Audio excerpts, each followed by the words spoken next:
ನಿದಿರೆಯು ಸದಾ ಏಕೋ ದೂರ ದಣಿದಿದೆಯನ್ನ ಹೃನ್ಮನ ಈ ನಯನ. ನಿದಿರೆಯು ಸದಾ ಏಕೋ ದೂರ. ನಮಸ್ತೆ ಆತ್ಮೀಯರೇ, ನಾನು ನಿಮ್ಮ ಪ್ರೀತಿಯ ರಾಮಚಂದ್ರ ಗುರೂಜಿ.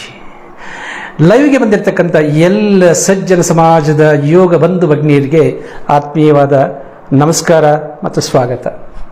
ಆತ್ಮೀಯರೇ, ಪ್ರಪಂಚದಾದ್ಯಂತ ಪ್ರಸ್ತುತ ಕಾಲಮಾನದಲ್ಲಿ ಎದುರಿಸಿರ್ತಕ್ಕಂಥ ಏಕೈಕ ಸಮಸ್ಯೆ ಯಾವುದು ಅಂತ ಯಾರಾದರೂ ನನ್ನ ಕೇಳಿದ್ರೆ ನಾನು ಘಂಟಾಘೋಷವಾಗಿ ಹೇಳ್ತೀನಿ, ಅದು ನಿದ್ರಾಹೀನತೆ ಅಥವಾ ಇನ್ಸೋಮ್ನಿಯಾ, ನಿದ್ರೆಯ ಕೊರತೆ.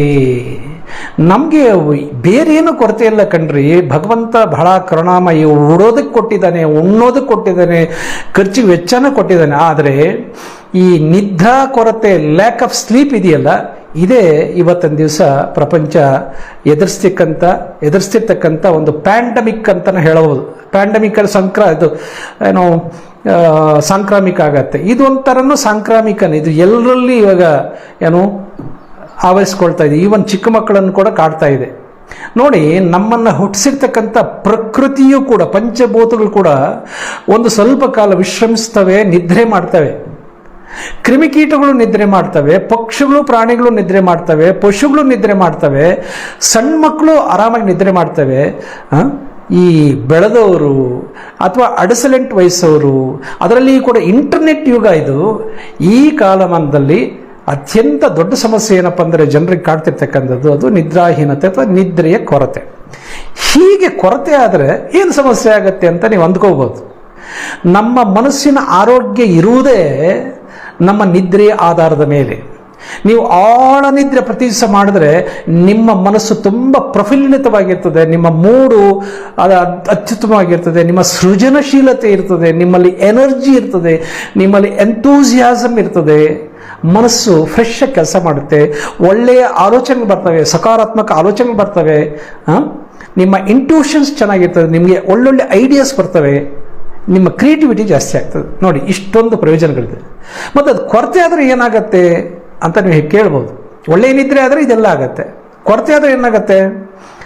ಇನ್ಸೋಮ್ನಿಯಾ ಇದ್ದವರಿಗೆ ಅಥವಾ ನಿದ್ರಾಹೀನತೆ ಇದ್ದವರಿಗೆ ಒಂದು ಕಾಮನ್ ಆಗಿರ್ತದೆ, ಆಂಗ್ಸೈಟಿ, ಹೈಪರ್ ಟೆನ್ಷನ್ನು, ಆಮೇಲೆ ಮಾನಸಿಕ ವ್ಯಾಧಿಗಳು, ಅನೇಕ ರೀತಿಯ ಮಾನಸಿಕ ವ್ಯಾಧಿಗಳು, ಡಿಪ್ರೆಷನ್ ಇರ್ಬೋದು, ಆಂಗ್ಸೈಟಿ ಇರ್ಬೋದು, ಆಮೇಲೆ ಸ್ಕಿಜೋಫ್ರಿನಿಯಾ, ಇಲ್ಯೂಷನ್ಸ್ ಇರ್ಬೋದು, ಡಿಲ್ಯೂಷನ್ಸ್ ಇರ್ಬೋದು, ಮೂಡ್ ಸ್ವಿಂಗ್ ಆಗೋದಿರ್ಬೋದು, ಲ್ಯಾಕ್ ಆಫ್ ಕಾನ್ಸಂಟ್ರೇಷನ್ ಇರ್ಬೋದು, ಲ್ಯಾಕ್ ಆಫ್ ಮೆಮೊರಿ ಇರ್ಬೋದು, ಲ್ಯಾಕ್ ಆಫ್ ಕಾನ್ಫಿಡೆನ್ಸ್ ಇರ್ಬೋದು. ಇದೆಲ್ಲ ಲೋ ಸೆಲ್ಫ್ ಎಸ್ಟೀಮ್ ಆದಿಯಾಗಿ ಎಲ್ಲದರ ಮೂಲ ನಿದ್ರೆಯಿಂದ ಬರ್ತಕ್ಕಂಥ ಸ್ಲೀಪ್ ಎನರ್ಜಿ ಅಥವಾ ನಿದ್ರಾ ಚೈತನ್ಯ ಅಂತ ನಾನಂದ್ರೆ ಹೇಳ್ತೇನೆ. ನಮಗೆ ಜನ್ಮ ಕೊಟ್ಟಂಥ ತಾಯಿ ಮಲೆಯುಣಿಸಿ ಪೋಷಕಾಂಶಗಳನ್ನು ಫೀಡ್ ಮಾಡಿ ನಮ್ಮನ್ನು ಬೆಳೆಸ್ತಾಳೆ. ಅದರ ಮನಸ್ಸಿಗೂ ಒಂದು ಪೋಷಕಾಂಶಗಳು ಬೇಕು. ಅದು ಯಾರು ಬರ್ತದೆ? ಅದು ಯಾರು ಕೊಡ್ತಾರೆ?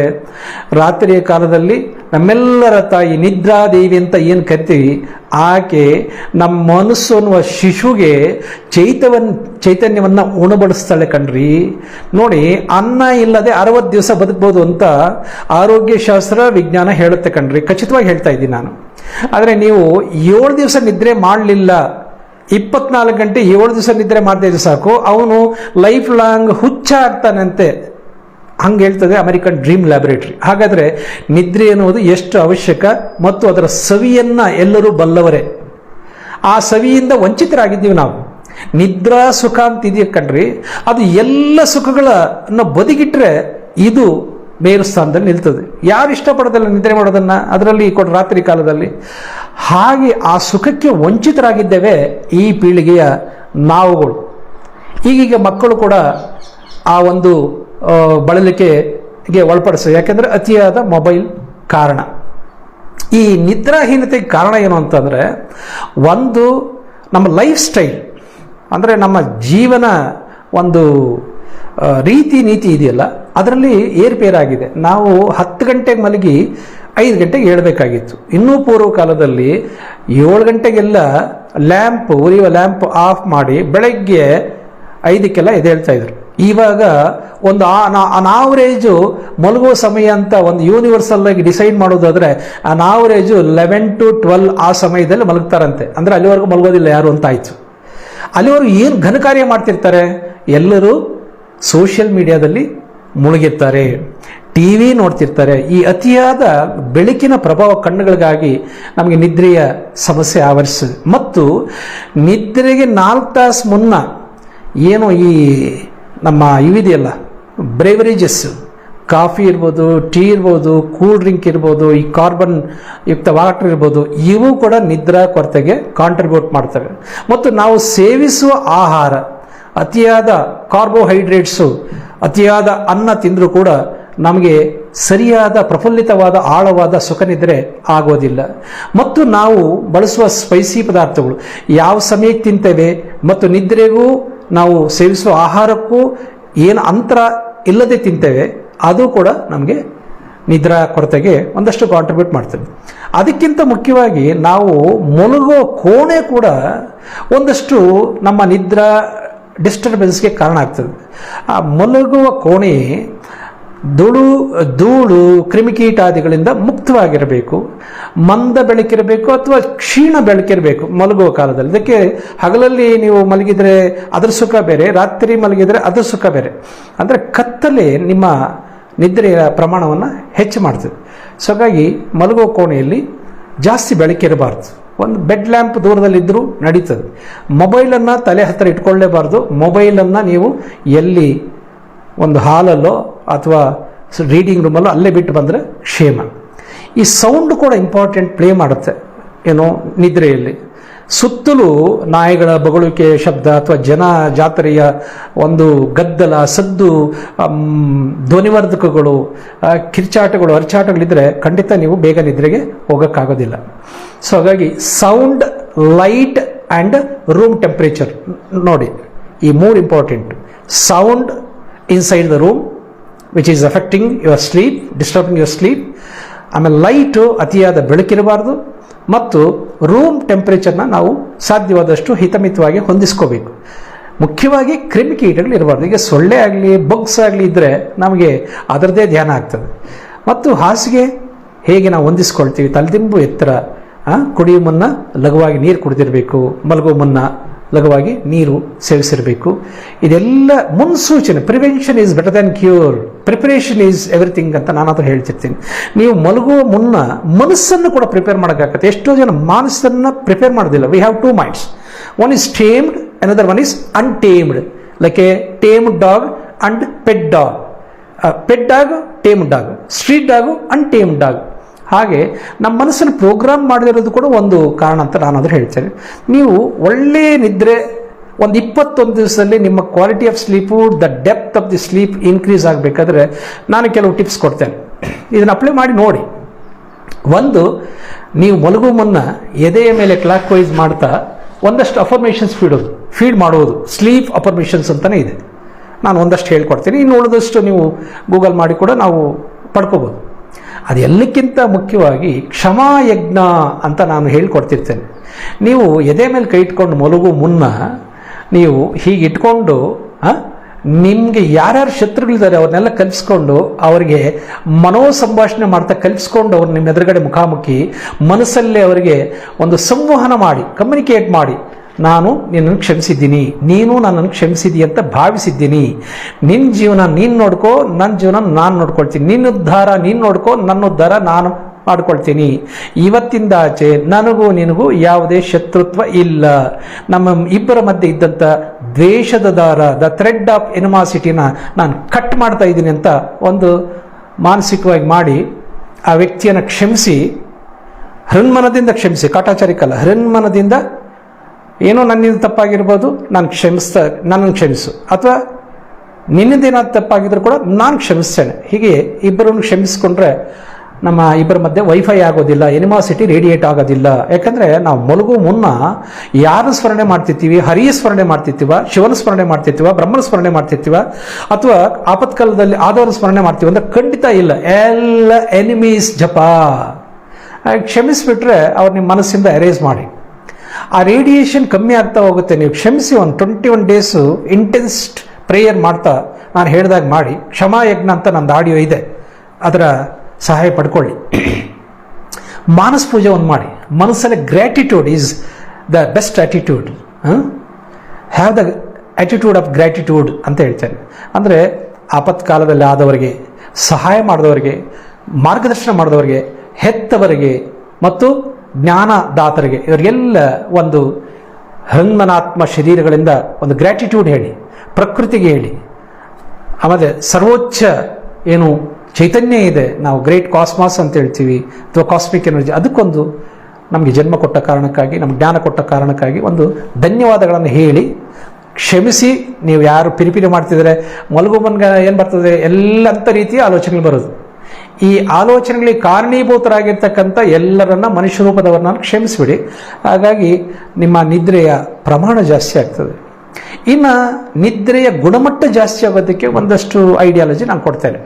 ಒಂದು ಟಿಪ್ಸ್ ಅಂತಾದರೂ ತಿಳ್ಕೊಳ್ಳಿ, ಟೆಕ್ನಿಕ್ಸ್ ಅಂತಾದರೂ, ಟೂಲ್ಸ್ ಆ್ಯಂಡ್ ಟೆಕ್ನಿಕ್ಸ್ ಅಂತಾದರೂ ತಿಳ್ಕೊಳ್ಳಿ.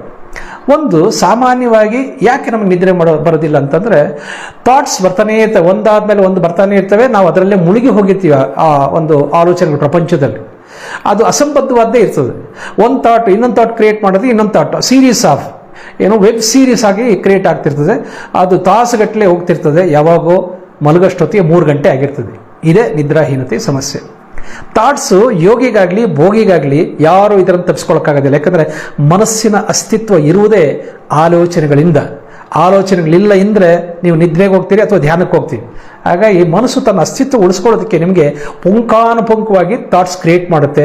ನೀವು ಯಾವುದನ್ನು ಎನ್ಕರೇಜ್ ಜಾಸ್ತಿ ಮಾಡ್ತೀರೋ, ಯಾವುದ್ರ ಬಗ್ಗೆ ಆಸಕ್ತಿ ಜಾಸ್ತಿ ತೋರಿಸ್ತೀರೋ, ಯಾವುದ್ರ ಬಗ್ಗೆ ಒಲವು ಜಾಸ್ತಿ ತೋರಿಸ್ತೀರೋ, ಯಾವುದನ್ನು ಎಂಜಾಯ್ ಮಾಡ್ತೀರೋ ಅಂತಹ ಆಲೋಚನೆಗಳೇ ಮತ್ತೆ ಮತ್ತೆ ಬರ್ತವೆ. ಯಾಕೆಂದರೆ ನೀವು ಬ್ರೈನ್ ಜಿಮ್ ಮಾಡ್ತಾ ಇರ್ತೀರಿ ಅಥವಾ ಥಾಟ್ಸನ್ನು ಜಿಮ್ ಮಾಡ್ತಾ ಇರ್ತೀರಿ. ಹಾಗಾಗಿ ನಿಮಗೆ ನಕಾರಾತ್ಮಕ ಆಲೋಚನೆಗಳು ಯಾಕೆ ಜಾಸ್ತಿ ಬರ್ತವೆ ಅಂದರೆ, you exercise it, you nourish it, you enjoy it. ಹಾಗಾಗಿ ಇವತ್ತಿಂದ ಆಚೆ ಏನು ಮಾಡಬೇಕು, ಮಲ್ಕೊಳ್ತೀರಿ, ಯಥಾ ಪ್ರಕಾರ ನಿದ್ರೆ ಇದು ಆಲೋಚನೆಗಳು ಬರ್ತವೆ. ಅದು ಒಳ್ಳೆಯದೋ ಕೆಟ್ಟದ್ದೋ ಬರ್ತದೆ. ಈವನ್ ಒಳ್ಳೆ ಆಲೋಚನೆಗಳು ನಿದ್ರೆ ಬಿಡೋದಿಲ್ಲ. ಅದು ಆಂಗ್ಸೈಟಿ ಕ್ರಿಯೇಟ್ ಮಾಡ್ತವೆ. ನಾಳೆ ಎಲ್ಲೋ ಫಾರಿನ್ಗೆ ಹೋಗೋದಿದ್ರೆ ಇವತ್ತು ರಾತ್ರಿ ನಿದ್ರೆ ಬರೋದಿಲ್ಲ. ನಾಳೆ ಯಾವುದೋ ಗೋಲ್ಡ್ ಮೆಡಲ್ ಬರೋದಿದ್ರೆ ಇವತ್ತು ರಾತ್ರಿ ನಿದ್ರೆ ಬರೋದಿಲ್ಲ. ನಾಳೆ ಎಕ್ಸಾಮ್ ಇದ್ರೆ ಇವತ್ತು ನಿದ್ರೆ ಬರೋದಿಲ್ಲ. ನಾಳೆ ಮದುವೆ ಇದ್ದರೆ ಇವತ್ತು ನಿದ್ರೆ ಬರೋದಿಲ್ಲ. ನಾಳೆ ಲವ್ ಪ್ರಪೋಸ್ ಮಾಡೋಕೆ ಹೋದ್ರೆ ಇವತ್ತು ನಿದ್ರೆ. ಒಳ್ಳೇದೇ ಇವು ಒಳ್ಳೆ ಥಾಟ್ಸ್ ಕೂಡ ನಮ್ಮ ನಿದ್ರೆಗೆ ಡಿಸ್ಟರ್ಬ್ ಮಾಡ್ಬೋದು. ಅದು ಒಳ್ಳೇದಾಗಲಿ ಕೆಟ್ಟದ್ದಾಗಲಿ ನಿಮ್ಮ ನಿದ್ರೆಗೆ ಯಾವುದು ಅನುಕೂಲ ಸಿದ್ಧವಾಗಿಲ್ಲ ಅವೆಲ್ಲ ಬೇಕಾಗಿಲ್ಲ ನಮಗೆ. ಈಗ ಥಾಟ್ಸ್ ಬಂತು, ಏನು ಮಾಡ್ಬೇಕು ನಾನು?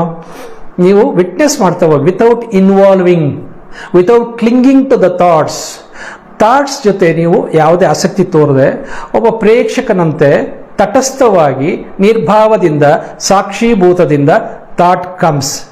You are not showing any interest, you are not playing with the thought ಅನ್ನುವ ಪ್ರತಿಸ್ಪರ್ಧಿ ಬರ್ತಾನೆ. ನೀವು ಅದ್ರ ಜೊತೆ ಆಟ ಆಡಲಿಲ್ಲ ಅಂತಂದರೆ ಸ್ವಲ್ಪ ಹೊತ್ತಿನ ನಂತರ ಆ ಥಾಟ್ ಹೋಗುತ್ತೆ, ಮತ್ತೊಂದು ಥಾಟ್ ಬರ್ತದೆ. ಅವಾಗಲೂ ನೀವು ಏನೂ ಆಸಕ್ತಿ ತೋರಿಸಲಿಲ್ಲ, ಅದನ್ನು ಏನು ಅನಲೈಸ್ ಮಾಡಲಿಲ್ಲ, ಅದನ್ನೇನು ಇದು ಮಾಡಲಿಲ್ಲ, ಇಂಟ್ರೆಸ್ಟ್ ತೋರಿಸಲಿಲ್ಲ, ಎಂಜಾಯ್ ಮಾಡಲಿಲ್ಲ ಅಂತಂದರೆ ಸ್ವಲ್ಪ ಹೊತ್ತಿನ ನಂತರ ನಿಮ್ಮ ಬ್ರೈನ್ಗೆ ಅರ್ಥ ಆಗುತ್ತೆ, this person is not showing enough interest to play with my produce thoughts ಅಂತ ಬ್ರೈನೇ ಸುಮ್ಮನೆ ಆಗತ್ತೆ. ಆ ಆಲೋಚನೆ ಸಾಂದ್ರತೆ ನಿಧಾನವಾಗಿ ಕಮ್ಮಿ ಆಗ್ತಾ ಹೋಗುತ್ತೆ. ಅಂದರೆ ಒಂದೇ ದಿವಸಕ್ಕೆ ಇದು ವರ್ಕ್ ಆಗುತ್ತೆ ಅಂತ ನಾನು ಹೇಳಲಾರೆ. But if you try for 1 month, ನೋಡಿ, ಒಂದು ಟ್ರೈ ಮಾಡೋದಕ್ಕೆ ದುಡ್ಡು ಕೊಡಬೇಕಾಗಿಲ್ವಲ್ಲ. ನೋಡಿ, ಇವಾಗ ಇಷ್ಟು ದಿವಸ ನಾವು ದುಡ್ಡು ಕೊಟ್ಟು ಮೆಡಿಸಿನ್ ಕೊಂಡ್ಕೊಂಡು ಈ ಮನೋವೈದ್ಯರ ಹೋದ್ರೆ ಏನು ಮಾಡ್ತಾರೆ ಅವರು? ನಿದ್ರಾಹೀನತೆಗೆ ರಿಲೇಟ್ ಆದಂಥ ಎಲ್ಲ ಆಂಗ್ಸೈಟಿ ಡಿಸಾರ್ಡರ್ಸ್ಗೆ ಏನು ಕೊಡೋದವರು? ಆಂಟಿ ಸಪ್ರೆಷನ್ ಮೆಡಿಸಿನ್, ಅಂದರೆ ಸ್ಲೀಪ್ ಮೆಡಿಸಿನ್ನೇ. ಅದು ನಿದ್ರೆಯ ಒಂದು ಔಷಧಿನೇ ಕೊಡೋದು. ಅದು ಏನೂ ಇಲ್ಲದೆ, ಅದರ ಸೈಡ್ ಎಫೆಕ್ಟ್ ಇಲ್ಲದೆ, ಅದರ ಡಿಪೆಂಡೆನ್ಸಿ ಇಲ್ಲದೆ, ನಿಮಗೆ ನೀವೇ ಮನೆಯಲ್ಲೇ 1 ಪೈಸೆನೂ ಖರ್ಚು ಮಾಡಿಕೊಳ್ಳದೆ ಒಳ್ಳೆಯ ನಿದ್ರೆಯ ಗುಣಮಟ್ಟವನ್ನು ಹೆಚ್ಚಿಸ್ತಕ್ಕಂಥ ಒಂದು ತಂತ್ರಗಾರಿಕೆ ಇದು. ಸೊ ಥಾಟ್ ಬಂತು, ಏನು ಆಲೋಚನೆ ತೋರಿಸಲಿಲ್ಲ, ಅದನ್ನು ವಿಶ್ಲೇಷಣೆ ಮಾಡಲಿಲ್ಲ, ವಿಮರ್ಶೆ ಮಾಡಲಿಲ್ಲ, ಜಡ್ಜ್ ಮಾಡಲಿಲ್ಲ, ಲಾಜಿಕ್ ಯೂಸ್ ಮಾಡಲಿಲ್ಲ. ಏನು ಮಾಡುತ್ತೆ ಅದು? Thought will fail, thought will die. ಇನ್ನೂ ಒಂದು ಬರ್ತದೆ, ಈಗ ಒಂದು 10 ಥಾಟ್ಸ್ ಬರುತ್ತೆ ನಿಮ್ಮನ್ನು ಆಕರ್ಷಣೆ ಮಾಡೋದಕ್ಕೆ. ಈಗ ನೀವು ಭಿಕ್ಷುಕರು ಯಾರೋ ಬರ್ತಾರೆ ಅಂತ ಇಟ್ಕೊಳ್ಳಿ, ಅವ್ರ ಕಡೆ ನೋಡಲಿಲ್ಲ, ಅವರಿಗೆ ಸ್ಪಂದಿಸಲಿಲ್ಲ ಅಂತಂದರೆ 2-10 ಸೆಕೆಂಡ್ಗಿಂತ ಜಾಸ್ತಿ ಇರೋದಿಲ್ಲ ಅವರು. ಇವನು ಏನು ಪ್ರಯೋಜನ ಅಂತ ಹೊರಟೋಗ್ತಾರೆ. ಹಾಗೆ ಇವು ಬೆಗ್ಗಿಂಗ್ ಥಾಟ್ಸ್, ಅಮ್ಮ ಬಾ ನನ್ನ ಜೊತೆ ಆಟ ಆಡು, ನನ್ನ ಸ್ವಲ್ಪ ಏನು ಎನ್ಕರೇಜ್ ಮಾಡು ಅಂತ ಬರ್ತಾರೆ. Don't show any interest to this begging thoughts which comes to grab your attention. ಅಟೆನ್ಷನ್ಗಾಗಿಯೇ ಬರೋದು. ಅಟೆನ್ಷನ್ ಕೊಡಲಿಲ್ಲ ಎಲ್ಲ ಥಾಟ್ಸ್ ಸತ್ತೋಗ್ತವೆ, ಖಂಡಿತ ಹೇಳ್ತೀನಿ ಸತ್ತೋಗ್ತವೆ ಅವು. ಸೊ ಹಾಗಾಗಿ by not showing any interest with any thought you can fall into sleep. ಒಂದು. ಎರಡನೇದು, ಈಗ ಥಾಟ್ಗೆ ಪ್ಯಾರಲಲ್ ಆಗಿ ಏನಿದೆ, ನಮಗೆ ಅನುಭವಕ್ಕೆ ಬರ್ತಕ್ಕಂಥದ್ದು ಉಸಿರಾಟ. ಥಾಟ್ಸನ್ನು ಅಬ್ಸರ್ವ್ ಮಾಡೋದಕ್ಕಿಂತನೂ ನೀವು start observing your own breathing, the natural breath which is happening all the time 24/7. ಏನು, ಉಸಿರಾಟ ಕೌಂಟ್ ಮಾಡೋಕ್ಕೆ ಹೋಗಬೇಡಿ. Just witness your breathing, witness the inflow and the outflow. ಆನ ಅಪಾನ ಸತಿ, ವಿಟ್ನೆಸ್ಸಿಂಗ್ ದ ಬ್ರೆತ್ ಅಷ್ಟೇ. ಬುದ್ಧ ಇದನ್ನೇ ಹೇಳ್ಕೊಟ್ಟಿದ್ದು. ಅವಾಗ ನೀವು ಒಂದು 5 ನಿಮಿಷ ಪೂರ್ಣ ಗಮನ ಇಟ್ಟು ಉಸಿರಾಟ ಗಮನಿಸಿದ್ರು ಸಾಕು, ಆಲೋಚನೆಗಳ ಸಾಂದ್ರತೆ ಕಡಿಮೆಯಾಗಿ ಆಲೋಚನೆಗಳಿಗೆ ಪ್ರಿಫರೆನ್ಸ್ ಇಲ್ಲದೆ ನೀವು you fall into sleep. ಇದೆಲ್ಲ ಐಡಿಯಾ ಏನು ಅಂತಂದರೆ, ನಿಮ್ಮ ಬ್ರೈನ್ ಫ್ರೀಕ್ವೆನ್ಸಿ ಇದೆಯಲ್ಲ ಅದನ್ನು 14 ಆವರ್ತನಗಳು 1 ಸೆಕೆಂಡಿಗೆ, ಅಂದರೆ 14 ಸೈಕಲ್ಸ್ ಪರ್ ಸೆಕೆಂಡ್ಗಿಂತ ಕೆಳಗಡೆ ತಂದಾಗ when you fall into 6 or 7 naturally you fall into sleep. ಔಷಧಿ ಏನು ಕೊಡೋದು, they tranquilise your brain frequency ಅಷ್ಟೇ. ಇನ್ನೇನು that's how you get sleep. ಬೆಳಗ್ಗೆ ನೀವು ಬೇಗ ಎದ್ದಾಗ ಇದು ಡಿಪ್ರೆಷನ್ ಕಮ್ಮಿ ಆಗಿರುತ್ತೆ, ಸ್ಟ್ರೆಸ್ ಕಡಿಮೆ ಆಗುತ್ತೆ, ಯು ವಿಲ್ ಬಿ ಫ್ರೆಶ್. ಕೊಟ್ಟಿದ್ದೇನು ಔಷಧಿ. ಇಲ್ಲಿ ಕೂಡ ಅದೇ, ನೀವು ನಿದ್ರೆಯ ಗುಣಮಟ್ಟ ಜಾಸ್ತಿ ಆಯಿತು ಅಂತಂದರೆ ನಿಮಗೆ ಮನೋಜನ್ಯ ಸಮಸ್ಯೆಗಳು ಯಾವುದೂ ಹತ್ತಿರ ಬರೋದಿಲ್ಲ. ಒಳ್ಳೆಯ ನಿದ್ರೆ 6 to 8 sleep cycles are very much essential. That two REM and non REM. 20 minutes REM sleep ಇರುತ್ತೆ, 40 minutes ನಾನ್ ರೆಮ್ ಸ್ಲೀಪ್ ಇರುತ್ತೆ 1 ಅವರಲ್ಲಿ. ಈ ಥರದ್ದು ಒಂದು 6 to 8 ಸೈಕಲ್ಸು ಅಡಲ್ಟ್ಗೆ ಖಂಡಿತ ಬೇಕೇ ಬೇಕು, ವೆರಿ ಎಸೆನ್ಷಿಯಲ್. ವೈಟಮಿನ್ಸ್ ಹೇಗೆ ಎಸೆನ್ಷಿಯಲ್ಲು ಹಾಗೆ ನಿದ್ರೆ ಅನ್ನೋದು ಕೂಡ ಒಂದು vitamin energy, which comes from the cosmos, ಭಗವಂತನಿಂದ ಬರ್ತಕ್ಕಂಥದ್ದು. ನಿಮಗೆ ಬೈಪಾಸ್ ಮಾಡಿ ಈ ಕಾನ್ಷಿಯಸ್ ಅನಾಲಿಟಿಕಲ್ ಮೈಂಡ್. ನಿದ್ರೆ ಅಂದರೆ ಏನಂತಂದ್ರೆ bypassing the conscious analytical mind and cleaning your internal system including your mind. ಅದು ಪ್ಯೂರಿಫಿಕೇಷನು. ನಮಗೆ ನಿದ್ರೆಯಲ್ಲಿ ಶರೀರದ ಅನೇಕ ಕ್ಲೀನಿಂಗ್ ಪ್ರೋಸೆಸ್ ಆಗುತ್ತೆ. ಕಿಡ್ನಿ ಇರ್ಬೋದು, ರಕ್ತ ಇರ್ಬೋದು, ಒಳಗಡೆ ಬಾಡಿ ಆರ್ಗನ್ ಟಾಕ್ಸಿನ್ಸ್ ಇರ್ಬೋದು, ಎಲ್ಲ ಮಾಲಿನ್ಯ ಹೋಗೋದೇ ನಿದ್ರೆಯಲ್ಲಿ. ಹಾಗೆ ಮನೋಮಾಲಿನ್ಯ ಕಮ್ಮಿ ಆಗೋದು ಕೂಡ ನಿದ್ರೆಯಲ್ಲಿ. ಹಾಗಾಗಿ ನಿದ್ರೆ ಅನ್ನೋದು ಬಹಳ ಅವಶ್ಯಕ. ಸೊ ಅದು ಓಕೆ, ಇದೊಂದು ಟೆಕ್ನಿಕ್ ಆಯಿತು. ಇನ್ನೂ ಒಂದು ಟೆಕ್ನಿಕ್ ಹೇಳ್ಕೊಡ್ತೀನಿ ನಿಮಗೆ ಅಡಿಷನಲ್ ಆಗಿ. ಇದು count down technique, hypnotic technique. ಇದು ಏನು, ಕಣ್ಣು ಮುಚ್ಕೊಳ್ಳಿ, ನಿದ್ರೆ ಬರಲಿಲ್ಲ, ನೀವು ಥಾಟ್ಸ್ ಕಾನ್ಸಂಟ್ರೇಟೆಡ್ ಬದಲು 100 to 1 ನಿಧಾನಕ್ಕೆ ಕೌಂಟ್ ಡೌನ್ ಮಾಡಿ. 100, 99. ನೀವು ನಂಬರ್ ವಿಜುವಲೈಸ್ ಮಾಡಬೇಕು, ನಿಧಾನವಾಗಿ ಸ್ಲೋ ಕೌಂಟ್ ಡೌನ್ ಮಾಡಬೇಕು. ನಿಮ್ಮ ಫೀಲಿಂಗಲ್ಲಿ ಏನು ಹೇಳ್ಕೋಬೇಕು ಅಂತಂದರೆ, with every descending count I am going into deep sleep. 99 deeper and deeper ಮನಸ್ಸಲ್ಲಿ ಹೇಳ್ಕೋಬೇಕು. 98 much more deep into blissful state of mind. 97 much more deep into sleep. I am sleeping like a baby. ಹಿಂಗೆ ಹೇಳ್ಕೊಂಡು ನೀವು ಖಂಡಿತ ಒಂದು reach ಆಗಲಾರೆ. ಕರೆಕ್ಟಾಗಿ ಮಾಡಿದ್ರೆ 40ಕ್ಕೆ switch off ಆಗಿರ್ತದೆ. ಇದು ಕೂಡ ಒಂದು ಬೆಸ್ಟ್ ಮೆಥಡ್. ಸೊ ಇದಲ್ಲದೆ ಹಿಪ್ನಾಟಿಕ್ ಮೆಥಡ್ಸು ತುಂಬ ಇದೆ. ಡೀಪ್ ಸ್ಲೀಪ್ ಎವ್ರಿ ನೈಟ್ ಅಂತ ಒಂದು ಆಡಿಯೋ ಬರ್ತದೆ, ಅದನ್ನು ಹೆಡ್ಫೋನ್ ಹಾಕ್ಕೊಳ್ಳಿ ನಿದ್ರೆಗೆ ಮುನ್ನ. ಅದೇನು ಮಾಡುತ್ತೆ, ನಿಮ್ಮ ಬ್ರೈನ್ನ ನ್ಯಾಚುರಲಾಗಿ ಅಡ್ಜಸ್ಟ್ ಮಾಡುತ್ತೆ, ಫ್ರೀಕ್ವೆನ್ಸಿನ ಅಡ್ಜಸ್ಟ್ ಮಾಡೋದ್ರ ಮೂಲಕ you fall asleep. So ಆ ಥರದ್ದು ಏನು ಡೀಪ್ ರಿಲ್ಯಾಕ್ಸೇಷನ್ ಟೆಕ್ನಿಕ್ಸ್ ಇದೆ, ವಿಜುವಲೈಸೇಷನ್ ಟೆಕ್ನಿಕ್ಸ್ ಇದೆ, ಸಂಮೋಹನದಲ್ಲಿ ಶ್ವಾಸಮೋಹಿನಿ ಇದೆ, ಯೋಗ ನಿದ್ರೆ ಇದೆ. ಈ ಆಡಿಯೋಸನ್ನು ಕೂಡ ನೀವು ಟ್ರೈ ಮಾಡ್ಬೋದು, ನಿದ್ರೆಯ ಕೊರತೆಯನ್ನು ಅನುಭವಿಸ್ತಿರ್ತಕ್ಕಂಥವ್ರು. ಸೊ ಆತ್ಮೀಯರೇ, ಇದಾಗಿತ್ತು ನಿದ್ರೆಯ ಬಗ್ಗೆ ಒಂದಷ್ಟು ಮಾಹಿತಿ. ಯಾಕಂದರೆ it's very essential in these days. We are living in internet era. ಹಾಗಾಗಿ ಎಲ್ಲರ ಏಕೈಕ ಸಮಸ್ಯೆ ಏನು ಅಂದರೆ ನಿದ್ದೆ ಕೊರತೆ. ಮತ್ತು ಬೆಳಗ್ಗೆ ಫ್ರೆಶ್ನೆಸ್ ಇರೋದಿಲ್ಲ, ಮೂಡ್ ಆಫು, ಮೂಡ್ ಡಿಸಾರ್ಡರ್ಸು, ಅದರಿಂದ ಹಾರ್ಮೋನಿಯಲ್ ಇಂಬ್ಯಾಲೆನ್ಸು, ಅದರಿಂದ ಏನು ಎಂಡೋಕ್ರೈನ್ ಸಿಸ್ಟಮ್ ಡ್ಯಾಮೇಜ್ ಆಗೋದು. ಇವೆಲ್ಲ ಸಮಸ್ಯೆಗಳ ನಿವಾರಣೆಗೆ ಒಂದು 6 to 8 ತಾಸು ಆಳ ನಿದ್ರೆ ಅತ್ಯವಶ್ಯಕ. ಅದರ ಬಗ್ಗೆ ಒಂದಷ್ಟು ಮಾಹಿತಿ ಕೊಡೋಣ, ನನಗೆ ಗೊತ್ತಿರ್ತಕ್ಕಂಥ ವಿಚಾರ ನಿಮ್ಮ ಹತ್ರ ಹಂಚ್ಕೊಳ್ಳೋಣ ಅಂತ ನೇರ ಪ್ರಸಾರಕ್ಕೆ ಬಂದಿದ್ದೀನಿ. ನಿಮಗೆಲ್ಲೂ ಶುಭವಾಗಲಿ. ಇನ್ನೇನಾದರೂ ನಿಮಗೆ ಇನ್ನೂ ಹೆಚ್ಚಿನ ಮಾಹಿತಿ ಬೇಕು, ನನಗೆ ಇನ್ನೂ ನಿದ್ರೆಯ ಪೂರ್ಣ ಸುಖವನ್ನು ಅನುಭವಿಸಬೇಕು ಅಂತಂದರೆ come to my classes or listen to my audios or attend my online courses. Link ಕೊಟ್ಟಿದ್ದೀನಿ ಕೆಳಗಡೆ, hanamalaaya.com ವೆಬ್ಸೈಟ್ಗೆ ಹೋಗಿ. ನಮ್ಮಲ್ಲಿ ಶ್ವಾಸಮೋಹಿನಿ ಕೋರ್ಸ್ ಇದೆ, ಅದರಲ್ಲಿ ಆಡಿಯೋಸು ಎಲ್ಲ ಸಿಗುತ್ತೆ. You just try it. ನಾನು ಟ್ರೈ ಮಾಡಿ ಅಂತ ಹೇಳ್ತೇನೆ. So try better one, not the bitter one ಅಂತ ಹೇಳ್ತಾ ನಿಮಗೆಲ್ಲ ಶುಭವಾಗಲಿ ಅಂತ ಹೇಳ್ತಾ, ನಿಮ್ಮ ಆಯುರಾರೋಗ್ಯ ವೃದ್ಧಿಯಾಗಲಿ ಅಂತ ಹಾರೈಸ್ತಾ ನಾನು ಶುಭ ವಿದಾಯ ಹೇಳ್ತೇನೆ. ಧನ್ಯವಾದಗಳು. ನಮಸ್ಕಾರ.